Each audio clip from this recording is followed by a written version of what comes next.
கர்த்தருக்குள் பிரியமானவர்களே, நேற்று இரவு வேத பாடத்தை தவிர்க்க முடியாத காரணங்களினால் நாம் நடத்த முடியவில்லை. இன்றைக்கு மாலையில் மறுபடியும் ஆண்டவராகிய இயேசு கிறிஸ்து சிலுவிலே சொன்ன 7 வார்த்தைகளில் 4ஆம் வார்த்தையை தியானிப்பதற்கு தேவன் இரக்கம் பாராட்டியிருக்கிறார். நாம் ஜெபத்தோடு கடவுளுடைய வார்த்தையை தியானிப்போம், ஜெபம் செய்வோம். எல்லா மகிமைக்கும் கனத்திற்கும் துதிக்கும் ஸ்தோத்திரத்திற்கும் பாத்திரமான கர்த்தாவே, திரிய தெய்வமாகி உம்முடைய மகத்துவமுள்ள நாமத்தை ஸ்தோத்திரிக்கிறோம். உம்முடைய வார்த்தையை தியானிக்கும்படியாக இன்னொரு நேரத்தையும் ஸ்லாக்கியத்தையும் எல்லாவற்றுக்கும் மேலாக சத்தியத்தை கற்றுக் கொடுக்கக்கூடிய பரிசுத்தாவினுடைய அனுக்கிரகத்தையும் நீர் கிருபையாய் கொடுத்திருக்கிறீர். இந்த மாலையில் இயேசு கிறிஸ்துவின் நாமம் ஆசீர்வதிக்கப்பட்ட ஆசீர்வாதத்திற்கு உட்படுத்துகிற அந்த நாமத்தை நிமித்தம் நீர் எங்களை வழிநடத்த கெஞ்சுகிறோம். இந்த மாலை தியானத்திலே உம்முடைய கிருபை எங்களை வழிநடத்த ஆசீர்வதிக்க பலப்படுத்த செபிக்கிறோம். கர்த்தரும் இரட்சகருமான கிறிஸ்து இயேசுவின் மகிமைக்காக, அவருடைய இரக்கத்துக்காக, அவருடைய புண்ணியத்திற்காக ஜெபித்து நிற்கிறோம் அன்பின் பிதாவே, ஆமேன். கிறிஸ்துவுக்குள் பிரியமானவர்களே, நாம் கடந்த சில வாரங்களாக கர்த்தராகிய இயேசு கிறிஸ்து சிலுவையிலே சொன்ன 7 வார்த்தைகளை தியானித்து வருகிறோம். கடந்த வாரம் 3ஆவது வார்த்தையாக மரியாளையும் தமக்கு நெருக்கமாயிருந்த அன்பாயிருந்த சீஷன் யோவானையும் பார்த்து கிறிஸ்து சொன்ன வார்த்தையை தியானித்தோம். முதல் 3 வார்த்தைகளையும் நாம் திரும்பி பார்ப்பது நல்லது. முதல் வார்த்தை இயேசு கிறிஸ்துவனுடைய நித்திய ஆசாரியத்துவத்தை குறிக்கிறது என்று படித்தோம். பிதாவே இவர்களுக்கு மன்னியும் என்று கிறிஸ்து சொன்னதனுடைய பின்னணியிலே அவருடைய நித்திய ஆசாரியத்துவத்தை பார்த்தோம். 2ஆம் வார்த்தையாக இன்று என்னுடனே கூட பரதேசில் இருப்பாய் என்று மனம் திரும்பிய ஆபிரகாமின் குமாரனாகிய மனிதனுக்கு, சிலுவையில் அறையப்பட்டவனுக்கு கிறிஸ்து சொன்ன வார்த்தை அவருடைய ராஜரீகத்தை, கிறிஸ்து நித்திய ராஜா என்பதை வலியுறுத்துகிறது என்பதாக பார்த்தோம். 3ஆவது வார்த்தை கடந்த வாரம் நாம் தியானித்தபடி கிறிஸ்துவின் தீர்க்க தரிசன வல்லமை, அவர் நித்திய தீர்க்கதரிசி என்பதை நமக்கு ஞாபகப்படுத்துகிறது என்பதை படித்தோம். இந்த 4ஆம் வார்த்தை கிறிஸ்துவின் நித்தியமான மத்தியஸ்த தன்மையை நமக்கு சுட்டி காண்பிக்கிறது. The eternal nature of the mediatorship of Christ. Christ being the perfect mediator. தேவன் ஒருவரே, தேவனுக்கும் மனுஷருக்கும் மத்தியஸ்தர் ஒருவரே. அவர் ஏற்ற காலங்களில் மனுஷராக தம்மை வெளிப்படுத்திய கர்த்தராகிய இயேசு கிறிஸ்து அவரே என்று பவுல் சொல்லுகிறதை பார்க்கிறோம். ஆகவே கிறிஸ்துவனுடைய பரிபூர்ணமான நித்தியமான மத்தியஸ்தத்தின் வெளிப்பாடாக கிறிஸ்து சொன்ன வார்த்தை 4ஆம் வார்த்தை என்று ஏற்றுக்கொள்ளலாம். 2 பகுதிகளில் 2 சுவிசேஷகர்கள் இந்த வசனத்தை சொல்லியிருக்கிறார்கள். மத்தேயு 27ஆம் அதிகாரம் 45-46 வசனங்களிலே, மத்தேயு 27, 45, 46 வசனங்கள், 6ஆம் மணி நேரம் முதல் 9ஆம் மணி நேரம் வரைக்கும் பூமி எங்கும் அந்தகாரம் உண்டாயிற்று. 9ஆம் மணி நேரத்தில் இயேசு ஏலி ஏலி லாமா சபக்தானி என்று மிகுந்த சத்தமிட்டு கூப்பிட்டார். அதற்கு என் தேவனே என் தேவனே ஏன் என்னை கைவிட்டீர் என்ற அர்த்தமாம். அங்கே நின்றவர்களில் சிலர் அதை கேட்டபொழுது இவன் எலியாவை கூப்பிடுகிறான் என்றார்கள். மற்றவர்களோ பொறு, இவனை ரட்சிக்க எலியா வருவானோ என்று பார்ப்போம் என்றார்கள். இதே வார்த்தையை மார்க்கு தன்னுடைய சுவிசேஷத்தில் எழுதியுள்ளதை 15ஆம் அதிகாரம் 24ஆம் வசனத்தில் படிக்கிறோம். மார்க்கு 15ஆம் அதிகாரம் 33, 34 வசனங்கள். 6ஆம் மணி நேரம் முதல் 9ஆம் மணி நேரம் வரைக்கும் பூமி எங்கும் அந்தகாரம் உண்டாயிற்று. 9ஆம் மணி நேரத்தில் இயேசு ஏலோயி ஏலோயி லாமா சபக்தானி என்று மிகுந்த சத்தமிட்டு கூப்பிட்டார். அதற்கு என் தேவனே என் தேவனே ஏன் என்னை கைவிட்டீர் என்று அர்த்தமாம். இது அரேமிய மொழியிலே எழுதப்பட்டது. ஒருவேளை இது இஸ்ரவேல் தேசத்தின் வட பகுதியான கலிலேயா அவர்களுக்கு புரியும்படியாகவோ அல்லாவிட்டால் யூதேயா தேசத்தில் உள்ளவர்களுக்கு புரியும்படியாக சொல்லப்பட்ட 2 தோரணையில் இது எழுதப்பட்டிருக்கலாம். எப்படியும் இந்த வார்த்தை ஒரு சிந்தனைக்கு உட்படுத்தப்பட வேண்டிய வார்த்தை. காரணம், கடவுளை கைவிட முடியுமா என்ற கேள்வியை நாம் கேட்க வேண்டும்.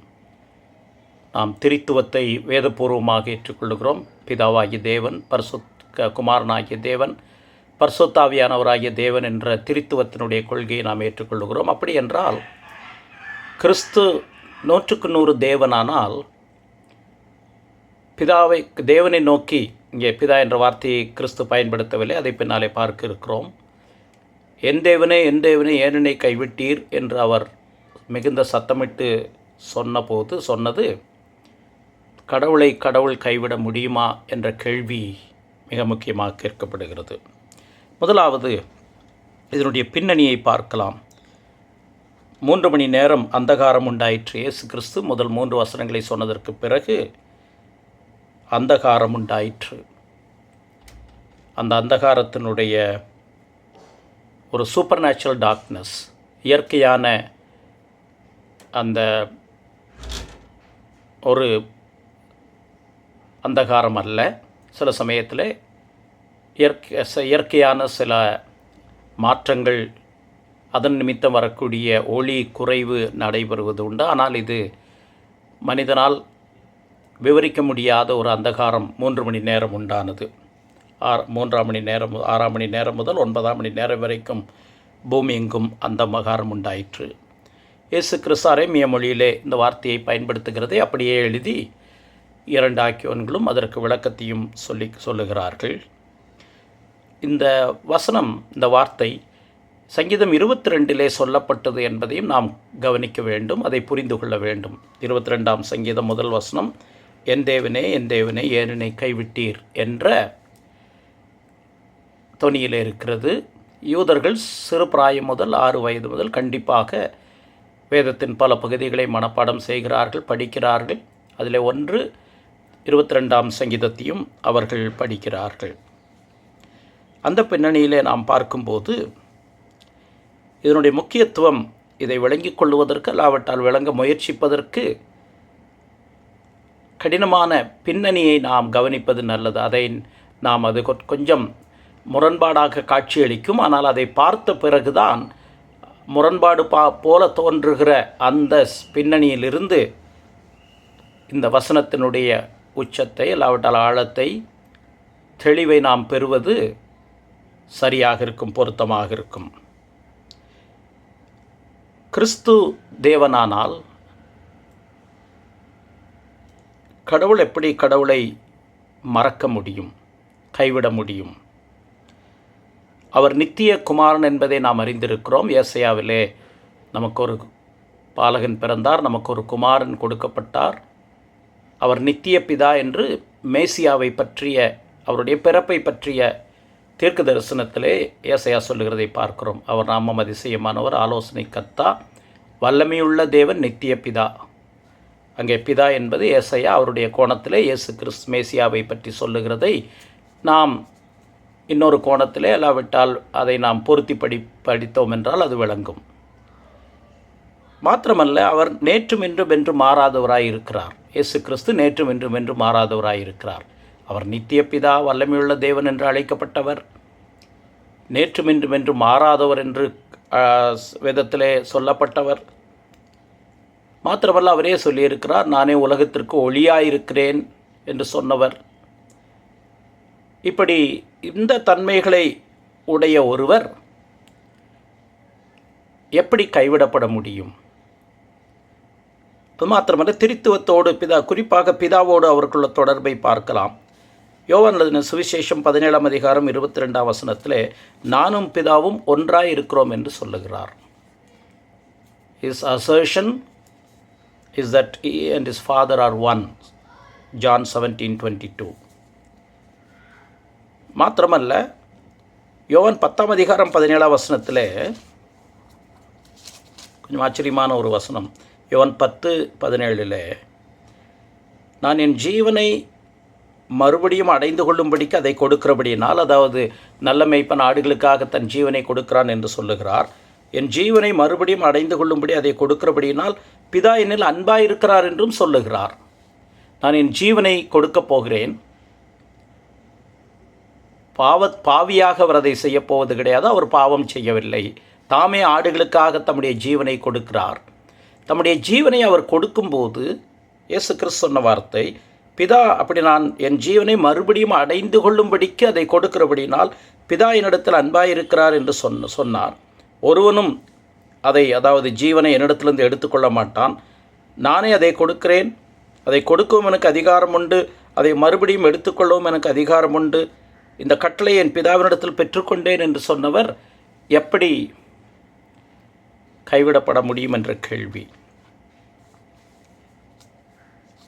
யோவான் எழுதின சுவிசேஷத்தில் 17ஆம் அதிகாரம் 22ஆம் வசனத்தில், பிதாவே நாம் ஒன்றாயிருக்கிறது போல அவர்களும் என்று சீஷர்களுக்காக ஜெபிக்கிறார்.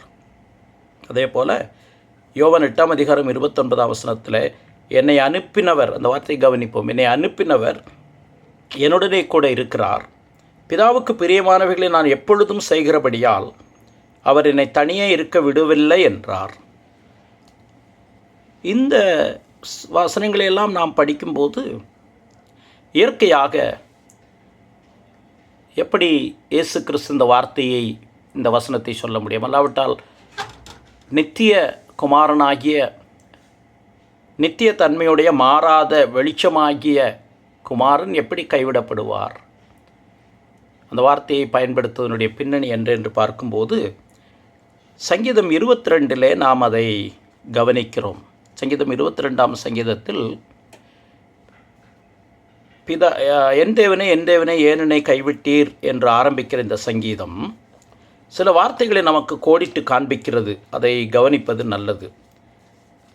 அது மேசியாவினுடைய பாடுகளை பற்றிய சங்கீதம். அதாவது மேசியா எப்படி நல்ல மேய்ப்பனாக பாடுபட போகிறார் என்பதற்கான சங்கீதம். 150 சங்கீதங்களிலே தொடர்ச்சியாக சில சங்கீதங்கள் தாவீதோடு இணைக்கப்படுகிற சங்கீதங்கள் என்றால் 22, 23, 24 சங்கீதங்கள். 22ஆம் சங்கீதம் மேசியாவினுடைய பாடுகளை குறித்து முன்னறிவிக்கிற சங்கீதம். 23ஆம் சங்கீதம், 22ஆம் சங்கீதம் இயேசு கிறிஸ்துவை நல்ல மேய்ப்பனாக, ஆடுகளுக்காக தன் ஜீவனை கொடுக்கிற நல்ல மேய்ப்பனாக சித்தரிக்கிறார்.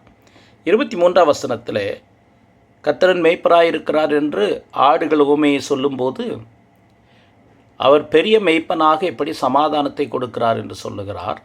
24ஆம் சங்கீதத்தில் அவர் பிரதான மேய்ப்பராக எப்படி மகிமையை நமக்கு கொடுக்கிறார் என்று சொல்லுகிறார். ஆகவே சங்கீதம் 22, 23, 24 ஒரு தொடரை, ஒரு கிரமமான செய்தியை நமக்கு சொல்லுகிறது. அதனால தான் இந்த 3 சங்கீதங்களும் வரிசையாக வைக்கப்பட்டிருக்கிறது. எழுதப்பட்ட காலம் வேறு, ஆனால் அது இப்படி முறையாக தொடர்ந்து வைக்கப்பட்டிருப்பதனுடைய காரணம் 22ஆம் சங்கீதம் கிறிஸ்துவை நல்ல மேய்ப்பன், ஆடுகளுக்காக தன் ஜீவனை கொடுக்கிற, பாவத்திற்கு பரிகாரம் செலுத்துகிற, ஒரே தரம் பரிகாரம் செலுத்துகிற நித்திய நல்ல மேய்ப்பனாக சொல்லுகிறது. யோவான் 10ஆம் அதிகாரத்தை சொல்லுகிறது. 23ஆம் சங்கீதம்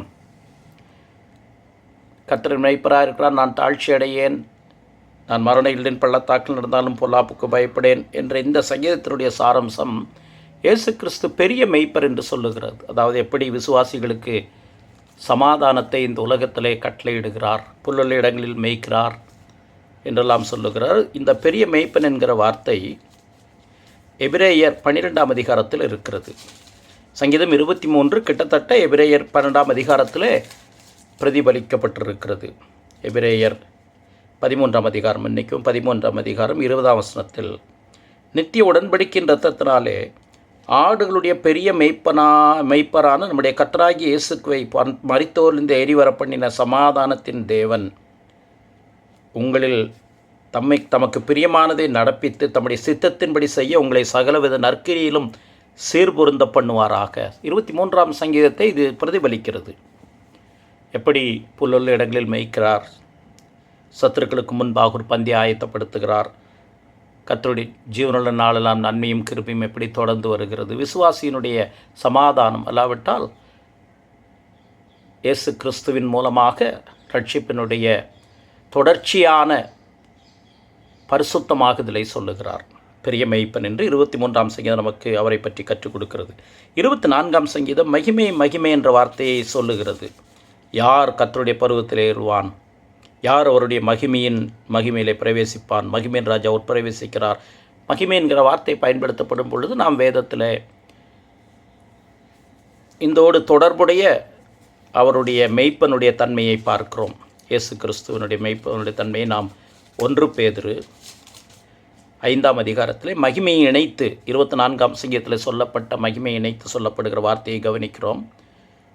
உங்களில் உள்ள மூப்பருக்கு உடன்மூப்பனும் கிறிஸ்துவின் பாடுகளுக்கு சாட்சியும் இனி வெளிப்படும் மகிமைக்கு பங்காளியுமாக இருக்கிற நான் சொல்லுகிறதாவது, அதை சொல்லிவிட்டு உங்களுக்கு கொடுக்கப்பட்ட மந்தையை நீங்கள் மனப்பூர்வமாய் மேய்த்து கொள்ளுங்கள்.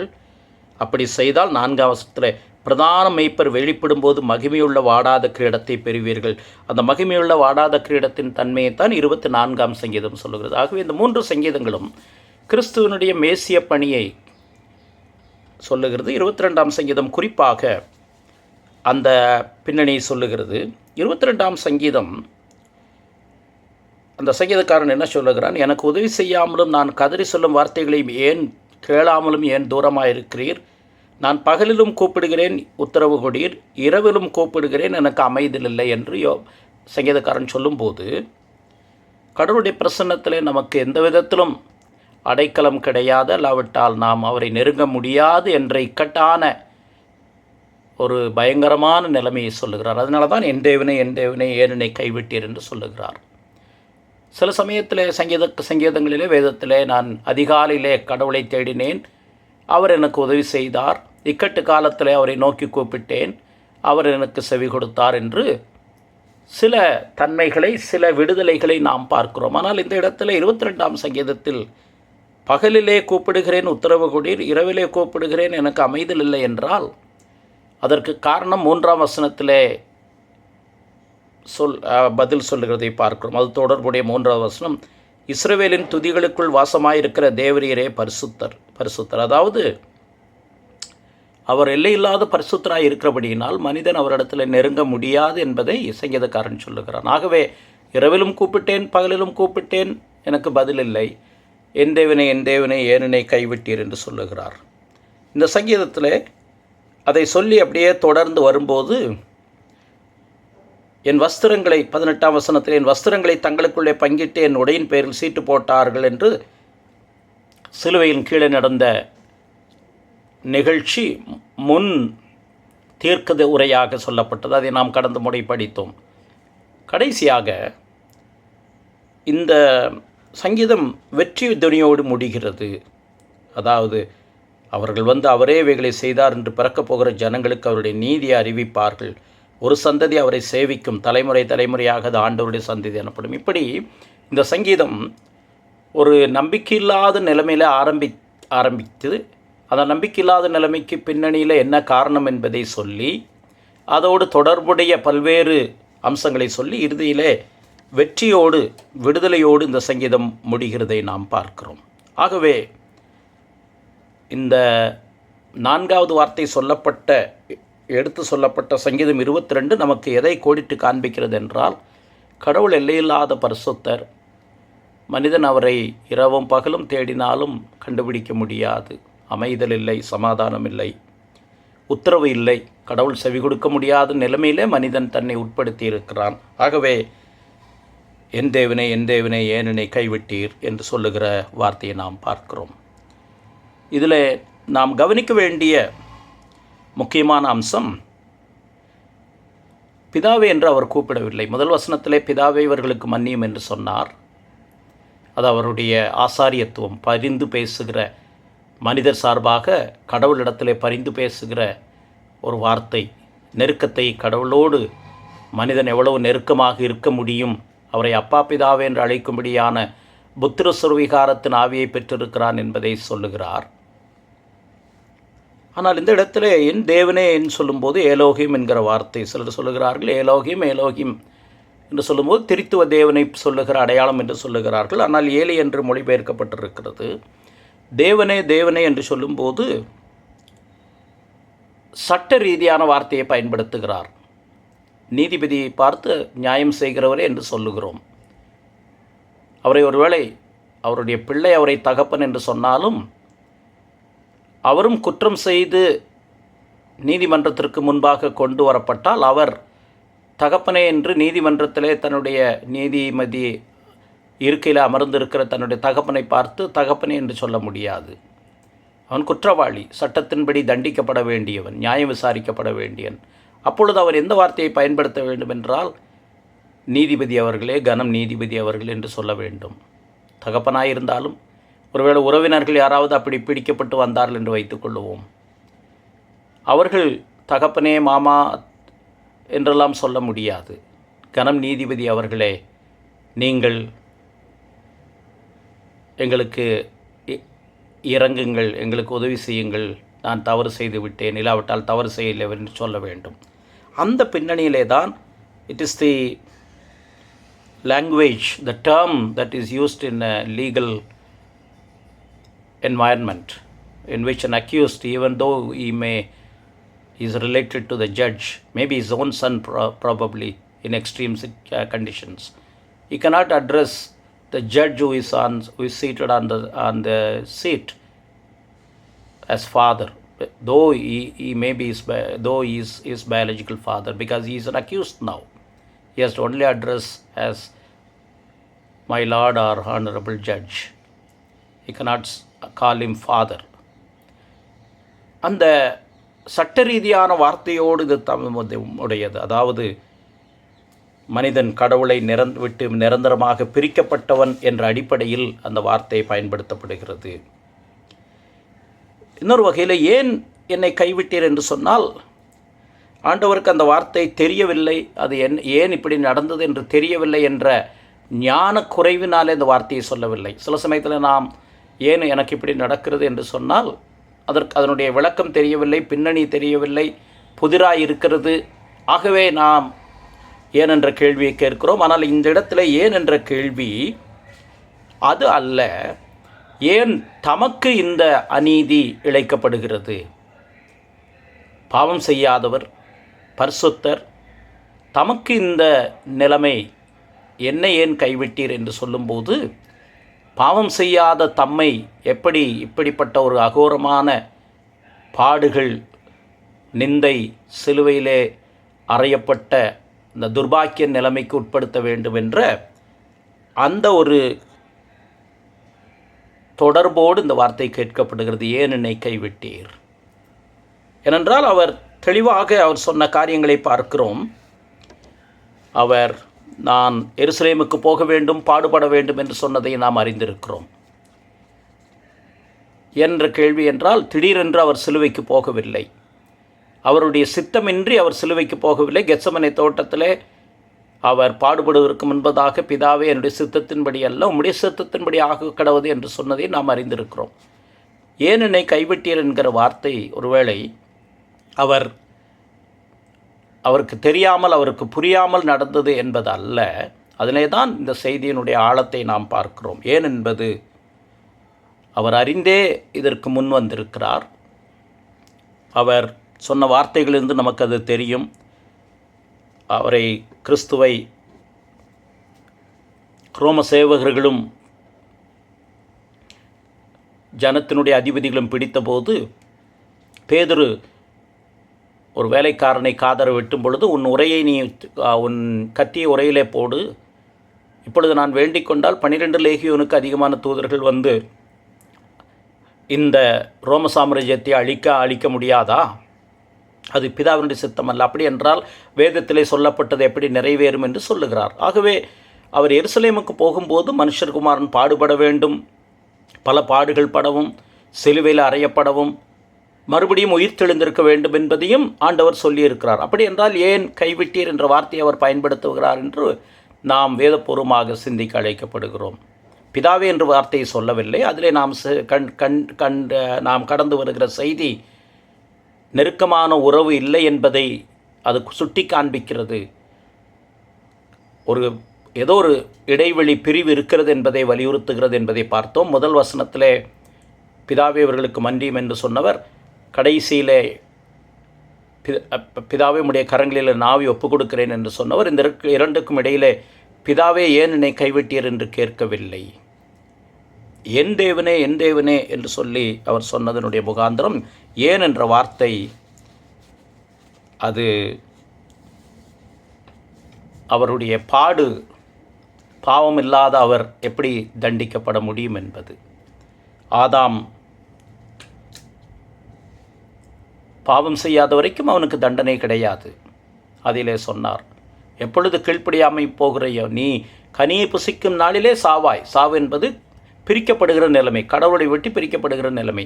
அதைத்தான் சொன்னார், அதைத்தான் ஆதாம் சவதரித்தான். ஆனால் கிறிஸ்து பிந்தின ஆதாம் ஆகிய அவரோ முற்றுமுடிய கீழ்ப்படிந்தார். அப்படி என்றால் அவர் கைவிடப்பட முடியாது, அவர் உதறி தள்ளப்பட முடியாது. இந்த இடத்திலே தான் ஏன் என்னை கைவிட்டீர் என்கிற வார்த்தை, லாமா சபக்தானி என்ற வார்த்தை, அரமிக் மொழியிலே கைவிட்டீர் என்கிற வார்த்தை நோக்கத்தை நிறைவேற்றுவதற்கு விடப்பட்ட நிலைமை. கடவுள் தம்முடைய நோக்கத்தை முற்றுமுடிய நிறைவேற்றப்படுவதற்கு செய்கிற ஒரு நிலைமையைத்தான் கைவிடப்பட்ட நிலைமை. To fulfill an end, that's the meaning the word sabachthani in the original is applied to. ஒரு நோக்கத்தை நிறைவேற்றுவதற்கு அனுமதிக்கப்படுகிற நிலைமை. ஏன் என்னை கைவிட்டீர் என்றால், இந்த பின்னணியிலே நாம் அதை கவனிக்கும்போது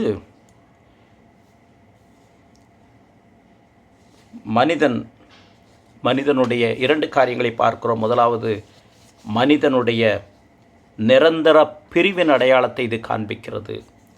This suggests, number one, primarily the eternal separation of mankind from the God of the universe. கடவுளை விட்டு நிரந்தரமாக சேர்க்க முடியாத நிலைமையிலே மனிதன் பிரிக்கப்பட்டிருக்கிறான், மனுக்குலம் பிரிக்கப்பட்டிருக்கிறான் என்பது இந்த பகுதியிலிருந்து விளங்குகிறது. இது இயேசு கிறிஸ்து 100% மனிதன் என்பதையும் நமக்கு சித்தரிக்கிறது. 100% அவர் மனிதன். அவர் எல்லா பாடுகளையும் அனுபவித்தார். ஏன் இதற்கு முன்பு பாடுகளை அனுபவித்தார்? பாவம் செய்யவில்லை, பாவத்திற்கு வர வேண்டிய தண்டனையை அவர் ஏற்றுக்கொண்டு செய்தார். ஆகவே தான் அவர் பிறக்கும்போது அவருக்கு இயேசு என்று பெயரிடுங்கள், ஏனென்றால் அவர் தமது ஜனங்களின் பாவங்களை நீக்கி அவர்களை ரட்சிப்பார் என்று சொன்னார். எப்படி ரட்சிக்கப் போகிறார்? யோவான் 1ஆம் அதிகாரத்தில் ஆபிரகாமின் குமாரனாகி ஈசா, தாவீதின் குமாரனாகி இயேசு கிறிஸ்துவின் வம்ச வரலாறு என்று மத்தேயு எழுதும்போது, பழைய ஏற்பாட்டிலே ஆபிரகாமினுடைய சந்ததியிலே ஒரு ராஜ்யம் உருவாக்கப்பட்டு பலிகள் எல்லாம் கொடுக்கப்பட்டது. அந்த பலிகள் யாரை சுட்டி காண்பித்தது? கிறிஸ்து இவ்விதமாய் பாடுபட போகிறார் என்பதை வலியுறுத்தினது. அவர் 100% மனிதன் என்ற அடிப்படையிலே இந்த வார்த்தையை நாம் புரிந்து கொள்ள முடியும். பிதா என்றதற்கு பதிலாக தேவன் என்ற வார்த்தையை பயன்படுத்தி என்பதை பார்க்கும்போது இந்த தன்மை நமக்கு விளங்குகிறது. மனிதன் நிரந்தரமாக கடவுளை விட்டு தள்ளப்பட்டான். என்றால் மரத்திலே சூக்கப்பட்ட எவனும் சபிக்கப்பட்டவன் என்று வேதம் எழுதியிருக்கிறது. சபிக்கப்பட்டவன் என்றால் கடவுளை விட்டு பிரிக்கப்பட்டவன், கடவுளால் அங்கீகரிக்கப்பட முடியாதவன். ஆகவே தான் யூதர்கள் மரத்திலே தூக்கப்பட்டவன் சபிக்கப்பட்டவன் என்று கிறிஸ்துவை சிலுவையில் அறையும் என்று சொன்னார்கள். அவர்கள் என்ன நினைத்தார்கள்? இயேசு கிறிஸ்துவை கொலை செய்வதற்கு பதிலாக கொலை செய்தால் அவர் தியாகியாகி விடுவார், அவரை பற்றி உயர்வாக ஜனங்கள் மதித்து விடுவார்கள், ஏற்றுக்கொண்டு விடுவார்கள். சிலுவையில் அறைய ஒப்பு கொடுத்தால், சிலுவையில் அவரை கொலை செய்ய மறிக்க ஒப்பு கொடுத்து விட்டால், அவர் சிலுவையில் மறித்தவராயிற்று, அவர் இப்படி மேசியா என்று அவரை ஏற்றுக்கொள்ள முடியும். ஏனென்றால் மரத்திலே தூக்கப்பட்டவன் சபிக்கப்பட்டவன் என்று எழுதியிருக்கிறது என்ற அடிப்படையிலே அவரை சிலுவையில் அறையும் என்று சொல்லுகிறார்கள். பிலாத்து கூட ஒரு முறையிலே சொன்னால், நீங்களே அவனை போய் நியாயம் விசாரித்து அதாவது செய்து கொள்ளுங்கள் என்று சொல்லும்போது, எங்களுடைய முறைப்படி நாங்கள் அதை செய்ய முடியாது, நீங்கள் செய்யுங்கள் என்று சொல்லுகிறார்கள். ஏனென்றால் யூதருடைய முறை கல்லெறிய வேண்டும். கல்லெறிந்தால் சில சமயத்திலே தியாகிகளாகி விடுவார்கள். ஆனால் சிலுவையில் அறையப்படுவது கல்லெறிவதை விட கொடூரமானது, அதைவிட கொடூரமானது என்பது ஒன்று. அதைவிட கடவுளுடைய சாபத்தினுடைய நேரடி வெளிப்பாடு. அதை ரோமர்கள் தான் அந்த காலத்திலே பயன்படுத்தினார்கள். ஆகவே ரோமரிடத்திலே அவரை ஒப்பு கொடுத்து விட்டால் தெய்வ குற்றம், ரோம சாம்ராஜ்யத்துக்கு விரோதமான குற்றம் செய்தார் என்று அவரை ஒப்பு கொடுத்து விட்டால் அவரை சிலுவையில் அறைவார்கள். அவரை சிலுவையில் அறைந்தால் யூதர்களிடத்தில் என்ன சொல்லலாம்? இவர் மேசியா கிடையாது என்று நினைத்து அவர்கள் சிலுவையில் அறைய ஒப்பு கொடுக்கிறார்கள். மனிதனுடைய சாபத்தை, நிரந்தரமான பிரிவை இந்த வார்த்தை அவர் சிலுவையிலே அறையப்பட்டது சொல்லுகிறது. அவர் கைவிடப்பட்டார் என்றால் அந்த முதல் தன்மையிலே மனிதன் நித்தியமாக கைவிடப்பட்ட நிலைமையிலே இருக்கிறான் என்பதை சுட்டி காண்பிப்பதற்காக பயன்படுத்தப்பட்ட வார்த்தை. என் தேவனே, என் தேவனே, ஏன் என்னை கைவிட்டீர்? ஏன் என்னை அனுமதித்தீர்? அல்லாவிட்டால் ஏன் உம்முடைய நோக்கத்தை நிறைவேற்றுவதற்காகத்தான் இதை செய்தீர் என்பதை போல இருக்கிறது. இரண்டாவது, கர்த்தராகிய இயேசு கிறிஸ்துவாகிய பிந்தின ஆதாமின் நிரந்தரமான பரிகார பலியின் அடையாளமாக இது நமக்கு கொடுக்கப்பட்டிருக்குது. முதலாவது, மனிதனுடைய நிரந்தரமான பிரிவின் அடையாளம் இது. சபிக்கப்பட்டவன், அவன் கடவுளால் கைவிடப்பட்டவன் என்றுதான் அர்த்தம். இயேசு கிறிஸ்து நமக்காக கைவிடப்பட்டார் என்று, அக்கிரமக்காரில் ஒருவராக எண்ணப்பட்டார் என்று இருக்கிறது. நித்திய பரிகாரத்தின், முழுமையான பரிகாரத்தின் அடையாளமாக இந்த வார்த்தை சொல்லப்படுகிறது. ஒரு காரியத்தை நாம் சரித்திர பின்னணியோடு புரிந்து கொள்ள வேண்டும். இயேசு கிறிஸ்து இந்த 3 மணி அந்தகாரத்திற்கு சென்று அதற்கு பிறகு இந்த வார்த்தையை சொல்லும்போது ஏறக்குறைய அதே சமயத்தில், அதே நேரத்தில், அதே நாளில் எருசலேம் தேவாலயத்திலே அந்த பலி செலுத்தப்படுகிற நேரம். வருஷம் பிரதான ஆசாரியன் வருஷத்திற்கு ஒரு முறை என்ன செய்கிறான்? மகா பரிசுத்த ஸ்தலத்திலே போய் தன்னுடைய பாவங்களுக்கு பலி செலுத்திவிட்டு மறுபடியும் ஜனங்களுடைய பாவங்களுக்காக பலி செலுத்த அவன் என்ன செய்கிறான்? அவன் மகா பரிசுத்தலத்திற்குள்ளாக போகிறான், திரைச்சீலைக்குள்ளாக போகிறான். அந்த திரைச்சீலைக்குள்ளாக போவதற்கு வேறு யாருக்கும் அனுமதி கிடையாது. பிரதான ஆசாரியன் மாத்திரம்தான் போக முடியும். அதுவும் வருஷத்திற்கு ஒரு முறை தான் போக முடியும். அப்படி போகும்போது அவனுடைய காலிலே ஒரு விலங்கிட்டு அல்லாவிட்டால் ஒரு சங்கிலி கட்டி அனுப்புவார்கள். அவன் ஒருவேளை தன்னுடைய பாவத்திற்கு பரிகாரம் செலுத்திராவிட்டால் அவன் அங்கே அடிக்கப்படலாம். ஆகவே சற்று கால தாமதமானால் ஏதோ அங்கே நடந்திருக்கிறது என்ற அர்த்தம். அவனை இழுப்பார்கள், அல்லாவிட்டால் வேறு ஏதாவது மகிழை கொண்டு வர வேண்டும். யாரும் உள்ளே போக முடியாது. வருஷத்திற்கு ஒரு முறை பிரதான ஆசாரியன் தன்னுடைய பாவங்களுக்கு பலி செலுத்தி முழுமையாக கடவுளுடைய நீதியை நிறைவேற்றினதற்கு பிறகு ஜனங்களுடைய பாவத்திற்காக பலி செலுத்த போக வேண்டும். இந்த பின்னணியிலே கிறிஸ்து மரித்து இந்த வார்த்தையை சொல்லும்போது, என் தேவனே, என் தேவனே, ஏன் என்னை கைவிட்டீர் என்ற வார்த்தையை சொல்லும்போது, கிட்டத்தட்ட அதே நேரத்திலே பஸ்கா பண்டிகையினுடைய மிக முக்கியமான பலி செலுத்தப்படுகிறது. அந்த நேரத்திலே தேவாலயத்தின் திரைச்சீலை மேலிருந்து கீழாக கிழிந்து விட்டது. அந்த சம்பவத்தை நாம் பார்க்கிறோம். மெய்யாகவே அவர் நம்முடைய பாடுகளை ஏற்றுக்கொண்டார், ஒரே மத்தியஸ்தராக மரித்தார் என்பதை நாம் பார்க்கிறோம். அந்த திரையின் வழியாக மாத்திரமே மகா பிரதான ஆசாரியன் பிரவேசித்து மனிதனுடைய பாவத்திற்கு பரிகாரம் செலுத்த முடியும். ஆகவேதான் யோவான் இயேசு கிறிஸ்துவை பார்த்து சொல்லுகிறான், இதோ உலகத்தின் பாவத்தை சுமந்து தீர்க்கிற தேவ ஆட்டுக்குட்டி என்று சொன்னான். இயேசு கிறிஸ்து ஒரே நித்திய பலியாக தம்மைத்தாமே ஏகபலியாக முழுமையாக ஒப்பு கொடுத்தார். இனி மனிதன் பாவத்திற்கு பரிகாரம் செலுத்த வேண்டிய அவசியமில்லை.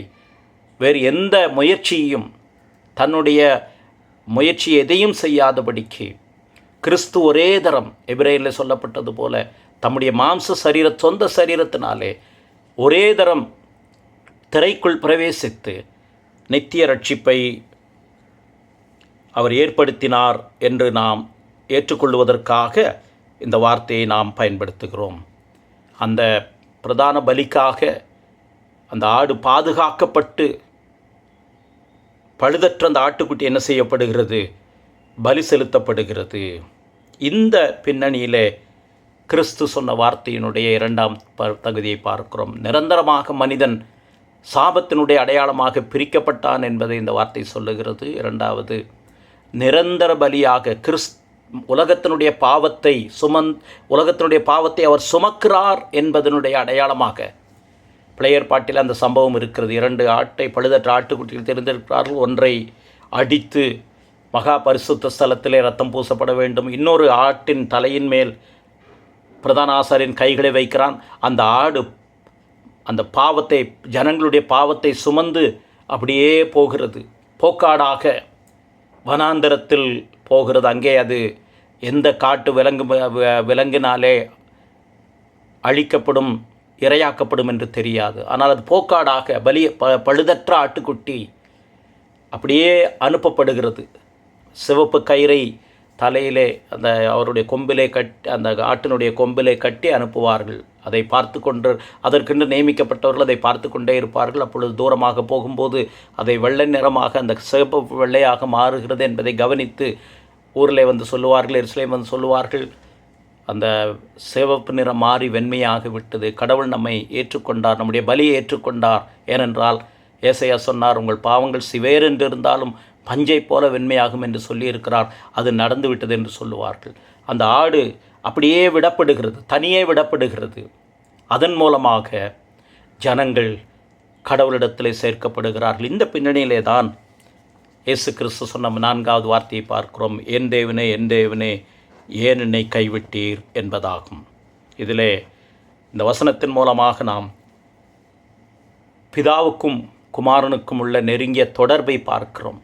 நெருக்கமான உறவு இருந்தது. பிதாவென்று நானும் பிதாவும் ஒன்றாயிருக்கிறேன் என்று சொன்னது, பிதாவுக்கு பிரியமானவைகளை நான் செய்கிறபடியினால் அவர் என்னை விட்டுவிடவில்லை என்று சொல்லுவது, இப்படி பிதாவுக்கும் குமாரனுக்குமான நித்திய மாறாத தொடர்பை சொல்லுகிறது.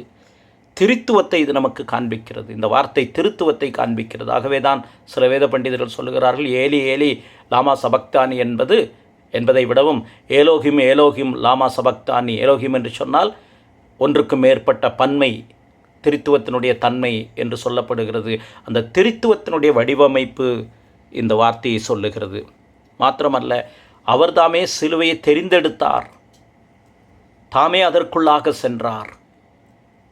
அந்த அடிப்படையில் தான் ஏன் என்னை கைவிட்டீர் என்று சொல்லும்போது, உம்முடைய நோக்கத்தை நிறைவேற்றுவதற்காக என்னை நான் ஒப்பு கொடுத்திருக்கிறேன் என்பதாக அவர் சொன்னதாக பார்க்கிறோம்.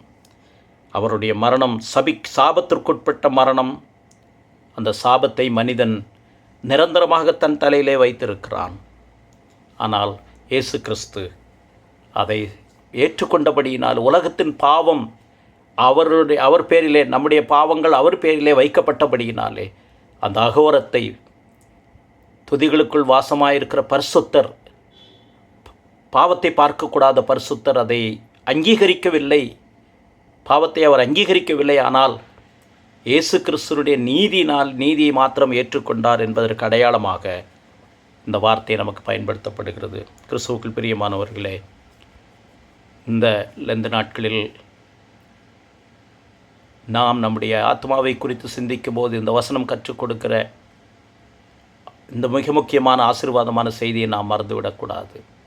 நம்முடைய நீதியினாலே நாம் ரட்சிக்கப்பட முடியாது. நம்முடைய நற்கிளைகளினாலே நாம் ரட்சிக்கப்பட முடியாது.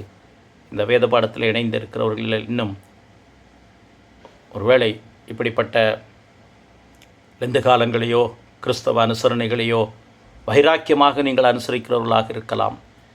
அதிலே உங்களை அதிகமாக உட்படுத்துகிறவர்களாக இருக்கலாம். நான் இன்னும் கடவுளுக்கு பிரியமாய் வாழ வேண்டும் என்று விருப்பமுடையவர்களாய் நீங்கள் இருக்கலாம். இன்னும் நான் பரலோகத்திற்கு போவேனா, எனக்கு போக ஆசையாக இருக்கிறது, பாவத்திலிருந்து விடுதலை அடைய வேண்டுமே என்ற ஆசையெல்லாம் இருக்கிறது என்று அப்படிப்பட்ட விருப்பமுள்ளதாக இருக்கலாம்.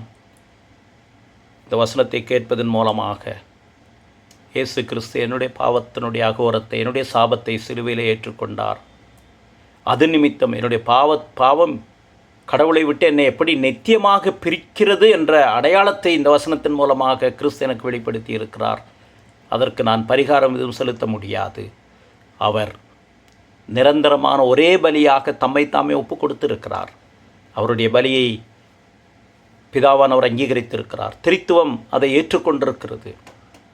திருத்துவத்தின் அந்த ஆசீர்வாதத்திலே, உடன்படிக்கையிலே, நம்ம விடுதலையிலே இயேசு கிறிஸ்துவின் மூலமாக எனக்கு இலவசமான பங்கு இருக்கிறது என்று விசுவாசித்து ஏற்றுக்கொள்ளும் போது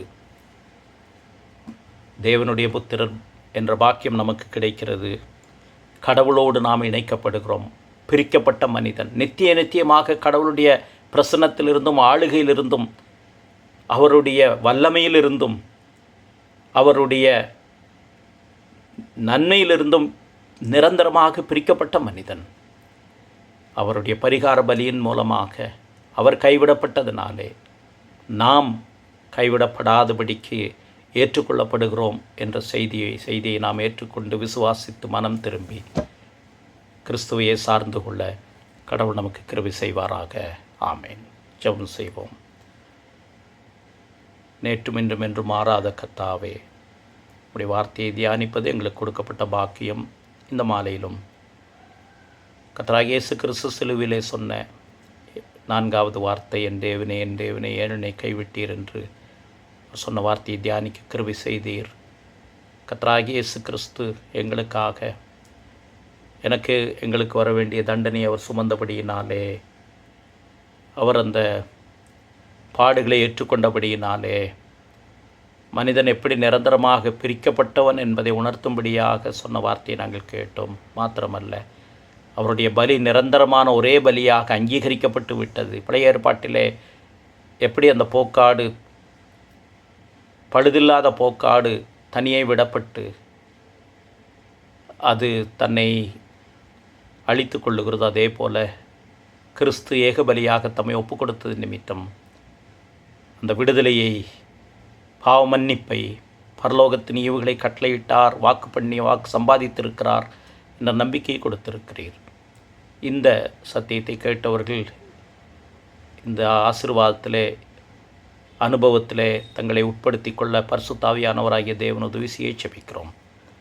தொடர்ந்து வருகிற நாட்களையும் நாட்களின் மீதியான வார்த்தைகளின் தியானங்களையும் எங்களுக்கு ஆசீர்வாதமாய் கொடுக்க ஜெபிக்கிறோம். வேத பாடத்தில் இணைந்தவர்களையும் குடும்பங்களை ஆசீர்வதியும். அரசாங்க தேர்வுகள் மற்ற தேர்வுகளுக்காக ஆயத்தப்படுகிறவர்களுக்காக ஜெபிக்கிறோம். உடைய ஞானம் அவர்களை பலப்படுத்த வேண்டும் என்று கெஞ்சுகிறோம். உடைய மாநிலத்தில் நடைபெறுகிற தேர்தலுக்காக அமைதியாக அந்த தேர்தல் நடைபெற உம்முடைய சித்தம் இதில் நிறைவேற நாங்கள் ஜெபிக்கிறோம். உடைய கிருபைக்கு எங்களை ஒப்புக் கொடுக்கிறோம். உடைய வார்த்தை தொடர்ந்து எங்களை தொட வேண்டும் என்று, அலங்கரிக்க வேண்டும் என்று ஜெபிக்கிறோம். இயேசு கிறிஸ்துவின் நித்திய புண்ணியமுள்ள நாமத்தில் கேட்கிறோம் கர்த்தாவே. ஆமேன். கர்த்தர் ஆசீர்வதிப்பாராக. தொடர்ந்து ஆண்டவர் சித்தமானால் அடுத்த வாரம் கிறிஸ்து சிலுவிலே சொன்ன 5ஆம் வசனத்தை நாம் தியானிப்போம். தேங்க்யூ.